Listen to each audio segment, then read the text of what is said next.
All right, welcome back. Today we're doing something a little different. We're going to step right into one of the most intense situations any surgeon faces, the oral board exam, or what many call the viva.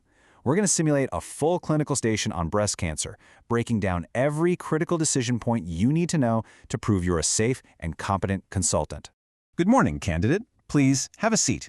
We'll be discussing a case in breast oncology. Your station begins now. I'd like you to manage a patient for me. So, here's the situation. A 52-year-old woman who is otherwise perfectly healthy comes to you with a painless lump she found herself. Her mammogram and ultrasound look suspicious, and you've got a core biopsy back. It confirms a 2.5 centimeter T2 clinically node-negative invasive ductal carcinoma. It's ER positive, PR positive, and HER2 negative. So tell me, how do you manage the breast? Thank you. Well, the first thing to say is that my management would be guided by our multidisciplinary team. For the breast itself, there are really two primary surgical options, and it's crucial to know they have equivalent survival outcomes. The first is breast-conserving surgery, a lumpectomy, followed by radiotherapy. The second is a mastectomy. Now, the choice between these really comes down to a few things: the tumor size and location, what kind of cosmetic outcome we can expect, and of course the patient's own preference after we've had a detailed chat about the pros and cons of each. And the axilla? Right. Since the patient is clinically node-negative, based on our exam and her imaging, the absolute standard of care is to stage the axilla with a sentinel lymph node biopsy. We do this at the same time as the breast surgery. What we do next for the axilla completely depends on what that biopsy shows. Very well. So you proceed with the lumpectomy and the sentinel node biopsy. Let's say the intraoperative frozen section comes back and it shows that 2 out of the 3 nodes you took are positive for cancer. No extracapsular extension. And your final pathology report says the lumpectomy margins are clear. Now what? What are your options for the axilla? Okay, so this is a classic scenario where our practice has totally changed. In the past, a positive sentinel node automatically meant a full completion axillary dissection. But now, thanks to 2 huge trials, Z0011 and Amaros, that's not always the case. For this patient, since she's had breast-conserving surgery and she's going to get whole breast radiation, she perfectly fits the criteria for the Z0011 trial. This trial showed us that if there are only 1 or 2 positive nodes, we can safely just stop and not do any more axillary surgery. The thinking is that the radiation to the whole breast actually treats the lower part of the axilla too. The other option comes from the Amaros trial, which found that giving targeted radiation to the axilla is just as good as doing a full dissection for controlling the disease, but with way less risk of lymphedema. So my next step would be to discuss these 2 fantastic, evidence-based options with her. Let's move on. I have a new scenario for you. Okay, a new patient walks in.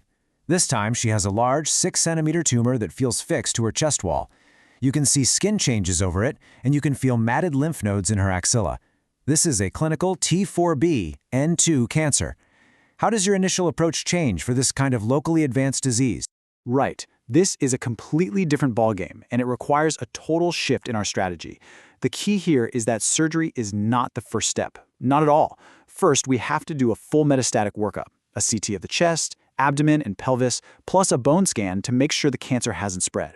Second, this patient must be discussed in our multidisciplinary team meeting. And third, the absolute cornerstone of her treatment is neoadjuvant chemotherapy. We give the chemo before any surgery to try and shrink the tumor. Only after we see how she responds to the chemo do we even begin to think about surgical resection. And just to be clear, giving chemotherapy first is the standard for several specific situations. This includes large T3 tumors, especially if we're hoping to do breast conservation, and all T4 tumors, like the one you just described.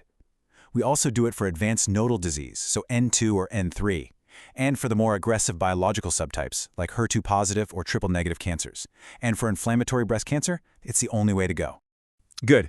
Let's move to some special populations. I'm looking for quick, precise answers here. Okay, a 34-year-old patient is diagnosed with breast cancer at 20 weeks gestation, so she's in her 2nd trimester. What are the key principles of managing her, and what is absolutely contraindicated? Managing breast cancer during pregnancy is incredibly complex and requires a dedicated team: oncologist, surgeon, OB, maternal fetal medicine, the whole group. For staging, we'd use a chest X-ray with an abdominal shield and an abdominal ultrasound to avoid radiation from CT scans.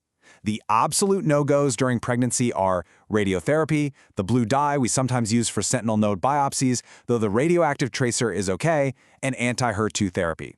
The good news is that chemotherapy is generally safe after the first trimester, and surgery, usually a mastectomy to avoid needing radiation later, can be done safely in the second trimester. Okay, and what about a male patient with a positive sentinel lymph node biopsy? That's a fantastic question, and it's a critical distinction, a classic exam pitfall. While a lot of the principles are the same for men and women, men were not included in the Z0011 or Amaros trials. Because of that, we can't apply those findings to them. So, for a male patient, a positive sentinel lymph node biopsy means he needs a completion axillary lymph node dissection, period. There's no role for omitting surgery or using radiation instead in this case. Last question, candidate. This one is all about patient safety.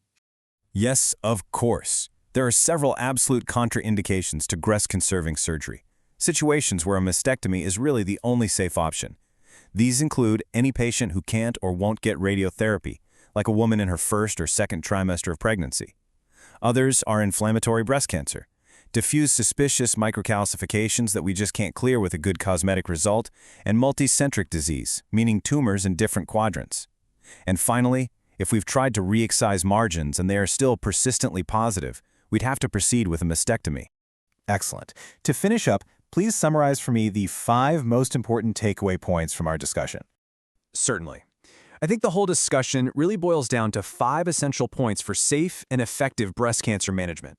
First, any management plan has to separately address both the breast and the axilla. You can't forget one.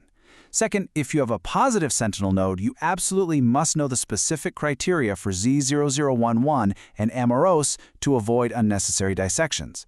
Third, locally advanced disease is a medical issue first, not a surgical one. It gets neoadjuvant therapy before any operation.